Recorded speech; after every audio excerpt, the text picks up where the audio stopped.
Delphine a hurlé, Jérôme non. Il a pris Delphine dans ses bras, il la serrait contre lui aussi fort qu'il pouvait tandis qu'elle hurlait, hurlait, hurlait, et à partir de cet instant, il a mis en place le programme. 2 points. Je ne peux plus rien pour ma fille, alors je sauve ma femme. Je n'ai pas assisté à la scène, que je raconte d'après le récit de Philippe, mais j'ai assisté à la suite, et j'ai vu ce programme tourner. Jérôme n'a pas perdu de temps à espérer encore. Philippe n'était pas seulement son beau-père, mais son ami. Il lui faisait une totale confiance et il a tout de suite compris que, quel que soit le choc et l'égarement, si Philippe avait prononcé ces 3 mots, c'était vrai. Delphine, elle, voulait croire qu'il se trompait. Il en avait réchappé, lui, peut-être que Juliette aussi. Philippe secouait la tête. Ce n'est pas possible. Juliette et Ossandi étaient juste au bord de l'eau. Il n'y a aucune chance. Aucune. Ils l'ont retrouvé à l'hôpital, parmi les dizaines, déjà les centaines de cadavres que l'océan avait rendus et que, faute de place, on allongeait à même le sol. Ossandi et son père étaient là aussi. L'hôtel, au fil de l'après-midi, se transforme en radeau de la Méduse. Les touristes sinistrés arrivent presque nus, souvent blessés, choqués. On leur a dit qu'ici, ils seraient en lieu sûr. Une rumeur circule selon laquelle il risque d'y avoir une seconde vague. Les gens du pays se réfugient de l'autre côté de la route côtière, aussi loin de l'eau que possible, et les étrangers en hauteur, c'est-à-dire chez nous. Les lignes téléphoniques sont coupées, mais en fin de journée, les portables des clients de l'hôtel se mettent à sonner. Parents, amis qui viennent d'apprendre les nouvelles et appellent, rongés d'inquiétude.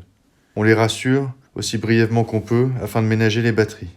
Le soir, la direction de l'hôtel met en marche pour quelques heures un groupe électrogène, qui permet de les recharger et de suivre les informations à la télévision.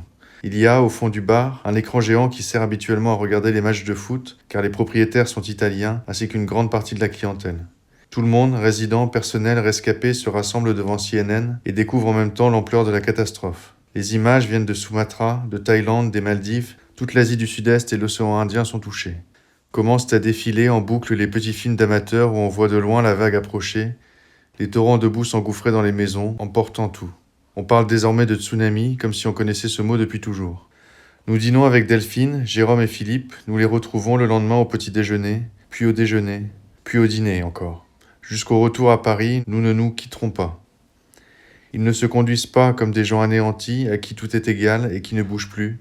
Ils veulent repartir avec le corps de Juliette, et, dès le premier soir, le vertige terrifiant de son absence est tenu en respect par les questions pratiques. Jérôme s'y lance à corps perdu, c'est sa façon de rester en vie, de maintenir Delphine en vie. Et Hélène l'y assiste en cherchant à joindre leur compagnie d'assurance pour organiser leur rapatriement et celui du corps. C'est compliqué, évidemment. Le portable marche mal, il y a la distance, le décalage horaire, tous les standards sont saturés, on la met en attente. Il faut pendant de précieuses minutes durant lesquelles les batteries se déchargent écouter des plages de musique apaisante, des voix enregistrées, et quand enfin Hélène tombe sur un être humain, il la transfère sur un autre poste. La musique recommence, ou bien la communication est coupée. Ces contrariétés ordinaires et qui dans la vie ordinaire sont simplement agaçantes deviennent dans ces circonstances extraordinaires à la fois monstrueuses et secourables parce qu'elles jalonnent une tâche à accomplir, donnent une forme à l'écoulement du temps. Il y a quelque chose à faire, Jérôme le fait, Hélène l'y aide, c'est aussi simple que cela. En même temps, Jérôme regarde Delphine. Delphine regarde dans le vide, elle ne pleure pas, ne crie pas, elle mange très peu, un peu quand même. Sa main tremble mais elle est capable de monter vers sa bouche une fourchette chargée de riz au curry, de l'enfourner, de la mastiquer, de redescendre la main et la fourchette, de recommencer le geste. Moi je regarde Hélène et je me sens empoté, impuissant, inutile. Je lui en veux presque d'être si engagé dans l'action et de ne plus se soucier de moi. C'est comme si je n'existais plus. Plus tard, nous sommes allongés sur le lit, l'un à côté de l'autre. Du bout des doigts, j'effleure le bout des siens, qui ne me répondent pas. Je voudrais la serrer dans mes bras, mais je sais que ce n'est pas possible. Je sais à quoi elle pense. Il est impossible de penser à autre chose. À quelques dizaines de mètres de nous, dans un autre bungalow, Jérôme et Delphine doivent être allongés aussi, les yeux ouverts. Est-ce qu'il la serre dans ses bras, ou est-ce que ce n'est pas possible pour eux non plus ? C'est la première nuit, la nuit qui suit le jour où leur fille est morte. Ce matin, elle était vivante, elle s'est réveillée, elle est venue jouer dans leur lit, elle les appelait papa et maman, elle riait, elle était chaude, elle était ce qui existe de plus beau et de plus chaud et de plus doux sur terre, et maintenant elle est morte. Elle sera toujours morte. Depuis le début du séjour, je disais que je n'aimais pas l'hôtel Evalanca. Je proposais que nous déménagions dans une des petites guest houses de la plage, beaucoup moins confortable, mais qui me rappelait mes voyages de routard il y a 25-30 ans.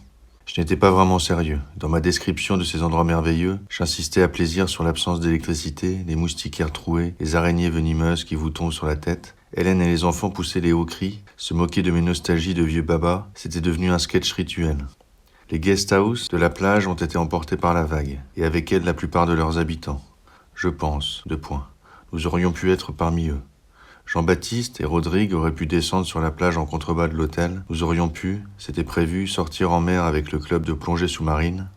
Et Delphine et Jérôme doivent penser de leur côté, nous aurions pu emmener Juliette avec nous au marché. Si nous l'avions fait, elle viendrait encore ce matin nous rejoindre dans notre lit. Le monde serait endeuillé autour de nous, mais nous serrerions notre petite fille dans nos bras et nous dirions, Dieu merci, elle est là, c'est tout ce qui compte. Fin du premier chapitre. D'autres vies que la mienne, Emmanuel Carrère, lecture 4/4. Toujours POL 2009.